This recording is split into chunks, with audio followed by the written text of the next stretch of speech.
Magandang araw! Paano mo maihahanda ang iyong sarili sa iba't ibang kalagayan ng panahon? Bakit mahalaga na maihanda natin ang ating sarili sa bawat kalagayan ng panahon tulad ng maaraw, maulan, o bumabagyo?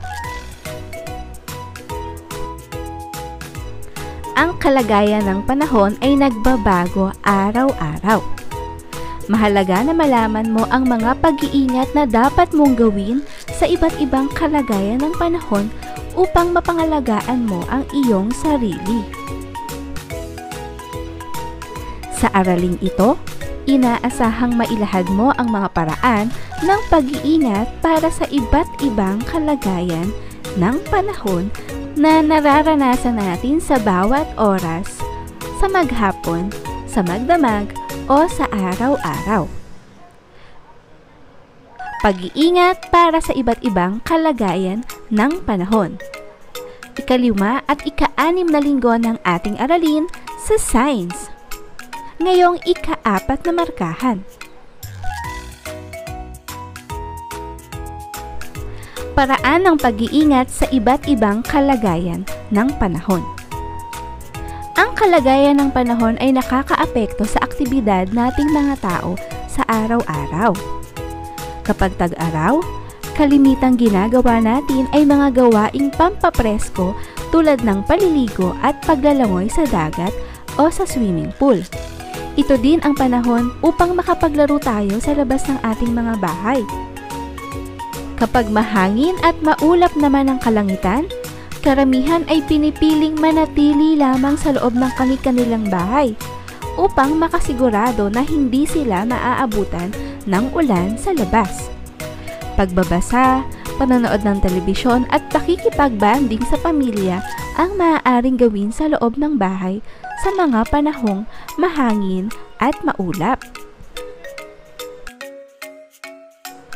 At kung umuulan o bumabagyo, lahat ay nananatili sa loob ng bahay dahil delikado nga naman ang paglabas, lalo na ang paglalaro ninyong mga bata sa labas. Dahil po maaaring may matangay na sanga ng puno o lumipad na yero ng kapitbahay. Kaya nga po, dapat tayong nasa loob lamang ng ating mga bahay. Ang kasiyahan, trabaho at peligro ang tatlong bagay na dapat nating isaalang-alang upang mapaghandaan natin ang iba't ibang kalagayan ng panahon. Narito ang mga paghahandang maaari mong gawin para sa iba't ibang kalagayan ng panahon. Una ay magsuot ka ng malinis na damit na bagay sa kalagayan ng panahon, tulad ng nasa larawan. Ang dapat nating isuot kapag maaraw o mainit ang panahon ay yung maninipis at komportableng mga damit. At kapag maulan naman at malamig ang panahon, dapat nating isuot ang makakapal na damit na mababalutan ang buong katawan natin upang tayo ay maging komportable. Pangalawa po ay gumamit kayo ng payong o sombrero upang maprotektahan ang inyong sarili sa init ng araw o sa ulan kung kayo ay lalabas ng bahay. Dahil nga sa pabago-bagong lagay ng panahon, dapat lamang na mayroon kang dalang sombrero at payong sa loob ng iyong bag kung ikaw ay aalis. Ang ikatlo po, ugaliing magdala ng maliit na panyo o tuwalya na maaari mong magamit na pamunas ng pawis kapag mainit ang araw, o di kaya naman ay pantuyo ng kamay o buhok kapag nabasa ka ng ulan. Ang dadalhin mong maliit na panyo o tuwalya ay siguraduhin lamang malinis at bagong laba. Ika-4, uminom daw ng maraming tubig at fruit juices. Kumain ng prutas at gulay na makatutulong upang makaiwas tayo sa sakit na dala ng pabago-bagong panahon. Manatiling hydrated upang makaiwas po sa heat stroke. At kumain nga ng masusustansyang pagkain upang manatili tayong malusog at hindi madaling kapitan ng anumang sakit. Ika-5, Panatilihing malinis ang paligid, loob at labas ng ating bahay. Iwasan din kumain ng mga pagkain hindi pa nahuhugasan. At syempre po, huwag na huwag kang iinom ng maruming tubig. Dahil maaari itong magdulot ng pananakit ng tiyan at pagtatae o diarrhea. Ika-6, maligo araw-araw at maglagay ng baby powder kung mainit ang panahon para po ma-freshen up ang iyong pakiramdam. At kung malamig naman ang panahon, maaari kang maglagay ng baby oil, lotion o body cream para manatiling moisturize ang iyong balat. Ika-7, manatili sa loob ng bahay kapag maulan o bumabagyo upang makaiwas tayo sa sakit na dala ng malamig na hangin at malakas na ulan. Dapat stay at home at i-ready po natin ang ating go bag. Kagaya rin po ng number 8, ugaliing manood o makinig ng balita upang mapaghandaan natin ang panahon. Ready tayo sa kung ano man ang posibleng mangyari. Sabi nga sa TV, dapat laging handa. I am ready. Mahalagang alamin ang bawat kalagayan ng panahon upang mapaghandaan ang pag-iingat sa ating mga sarili, maging sa mga mahal natin sa buhay. Humanda na sa ating mga gawain sa pagkatuto. Unang gawain sa pagkatuto, isulat ang tama kung nagpapahayag ng katotohanan ang pangungusap at mali naman kung hindi. Maaari mong isulat ang iyong sagot sa iyong sagutang papel. Unang bilang, ang kalagayan ng panahon ay nakakaapekto sa araw-araw na pamumuhay at gawain nating mga tao. Ito ba ay tama o mali? Mahusay. Ang tamang kasagutan po ay tama. Pangalawa, ang mga sasakyang panghimpapawid at pandagat tulad ng eroplano at mga barko ay nakakabiyahe ng ligtas kapag may bagyo? Ito ba ay tama o mali? Magaling! Ito po ay mali. Bilang 3, mahalaga ang pag-iingat sa sarili sa iba't ibang kalagayan ng panahon. Ito ba ay tama o mali? Mahusay! Ang tamang kasagutan po ay tama.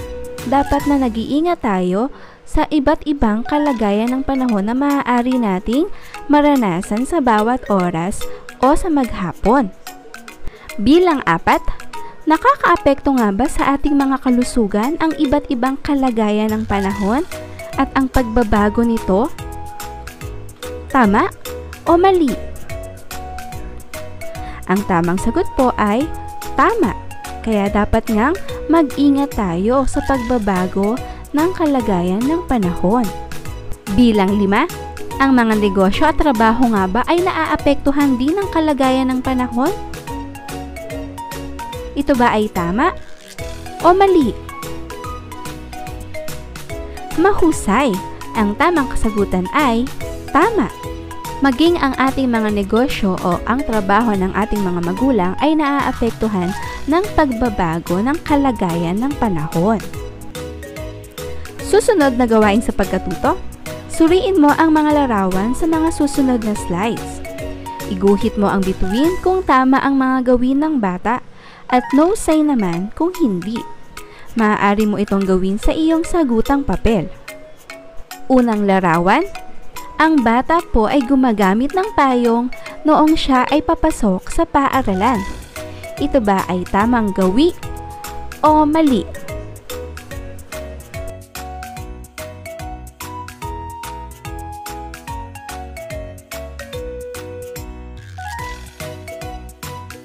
Bilang 2, ang ginagawa ba ng bata na umiinom siya ng tubig ay isang tamang gawi o mali?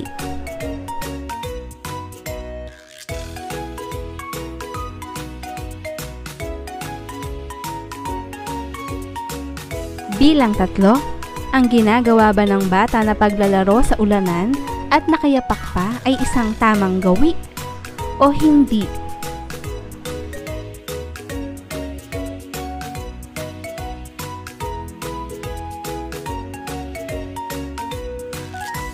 Bilang 4, ang paglalaro ba o paglalakad ng batang lalaki sa baha ay tamang gawi o mali? Kung mapapansin po natin, siya ay walang proteksyon sa paa tulad ng tsinelas o ng bota.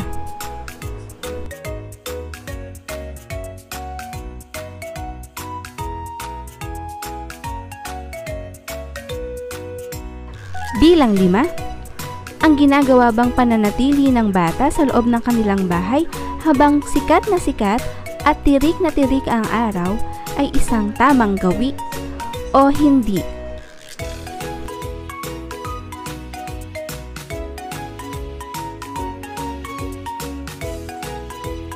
Bilang 6, ang paghahanda ba ng ating emergency o go bags sa panahon na mabagyo ay isang tamang gawi o hindi?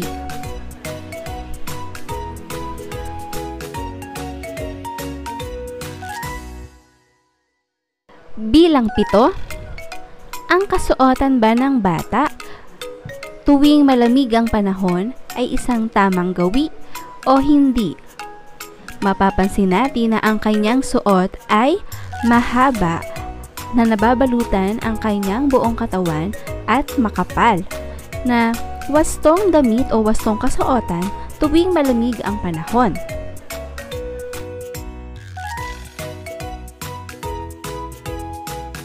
Bilang 8, ang pagtingin ba ng direkta sa araw tulad ng ginagawa ng batang babae sa ating larawan ay isang tamang gawi o hindi?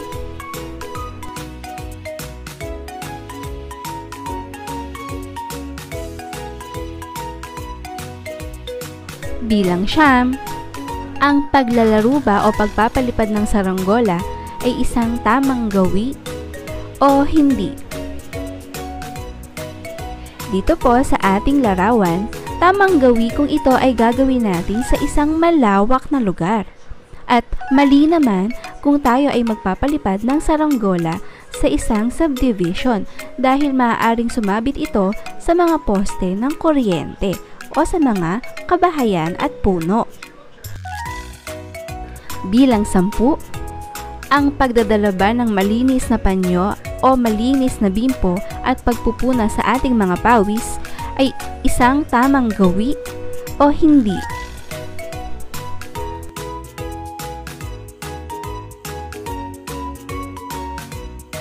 Susunod na gawain sa pagkatuto, basahin mabuti ang bawat sitwasyon. Piliin mo ang letra ng tamang sagot at isulat mo ito sa iyong sagutang papel. Una, papunta si Aling Maria sa palengke. Upang maprotektahan ang kanyang sarili sa init ng araw, ano ang dapat niyang dalhin? Ito ba ay A, payong o sombrero? B, kapote? C, basket o bayong? Ang tamang kasagutan ay titik A, payong o sombrero. Bilang 2, nagkasipon ka dahil sa malamig na panahon. Ano ang dapat mong kainin? A, malamig na pagkain tulad ng ice cream. B, matamis na pagkain tulad ng candy at cake. C, prutas na mayaman sa vitamin C tulad ng dalandan. Ano ang ating tamang sagot? Mahusay. Ito ay ang titik C. Bilang 3, nagkaroon ng bungang araw ang iyong kaibigan. Ano ang dapat niyang gawin? A, maglagay ng baby powder. B, maglaro sa ilalim ng init ng araw. C, kamutin ang nangangating bahagi ng kanyang katawan na may bungang araw. Ang tamang kasagutan ay titik A, maglagay ng baby powder para po mabawasan ang pangangati ng kanyang bungang araw. Bilang 4, Bakit kailangang pakuluan muna ang tubig bago inumin, lalo na kung tag-ulan? A. Upang makaiwas sa sakit ng tiyan. B. Upang hindi tayo magkaroon ng diarrhea. C. Parehong tama ang A at B. Ang tamang kasagutan po ay titik C. Parehong tama ang titik A at titik B. Panghuling bilang, mainit ang panahon. Alin sa mga sumusunod ang dapat mong isuot? Ito ba ay A. Dapat kang magsuot ng kapote at bota? B. Sando o t-shirts at shorts? C. Pajama at jacket? Alin sa mga sumusunod ang dapat mong isuot kapag mainit ang panahon? Ang ating tamang sagot ay titik B. Sando o t-shirts at shorts. Tandaan, mahalagang alamin ang bawat kalagayan ng panahon upang mapaghandaan ang pag-iingat at mapangalagaan mo ang iyong sarili. Maraming salamat po sa inyong panonood. Huwag kalimutang mag-subscribe sa aking YouTube channel, Lay Borbe. Hanggang sa muli!